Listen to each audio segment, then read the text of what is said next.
আজকের ভিডিওটা ঠাকুরঘর থেকেই শুরু করলাম।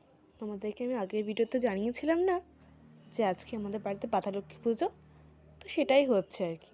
সকাল সকাল পুরুতমশাই চলে এসছে, মায়েরও সব রকম জোগাড়জান্তি হয়ে গেছে। এবার মা একটু ঘরে ঘরে ধুনো দেখিয়ে দিচ্ছে। এবার মা অঞ্জলি দিতে বসলো। মা একা দেবে, আমি সকালবেলা তো শীতে চান করতে পারি না, তাই একটু ওই পুজোর কাজের নামে একটু ধুনোই দিয়ে দিলাম। চলো ততক্ষণ একটু পুজোটা দেখা যাক।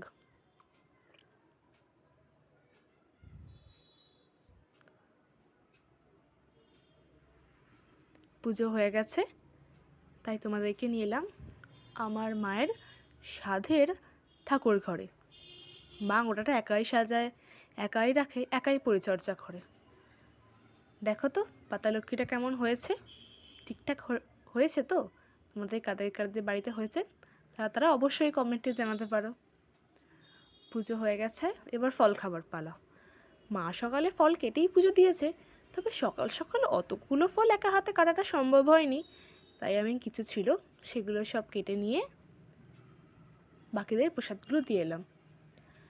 এবার একটু মায়ের জন্য খাবার বানাবো, সকালে মা খাবে তো।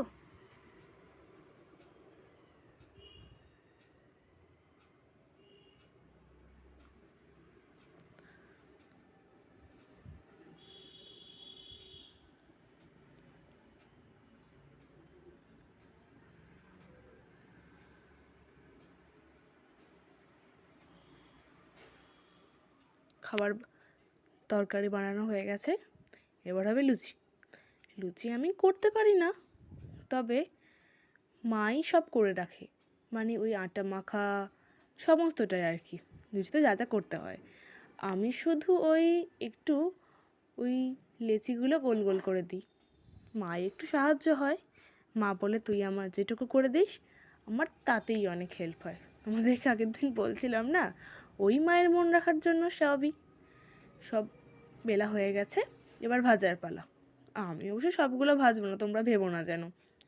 আমি ওই কয়েকটাই ভাজবো, তারপরে বাকিটা মাই ভাজবে মায়ের মতন।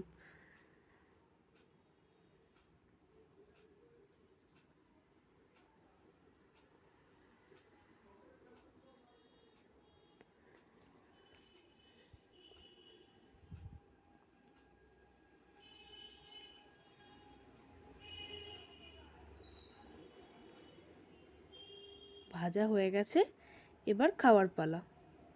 তোমাদের সঙ্গে দেখা হয় পরবর্তী ভিডিওতে।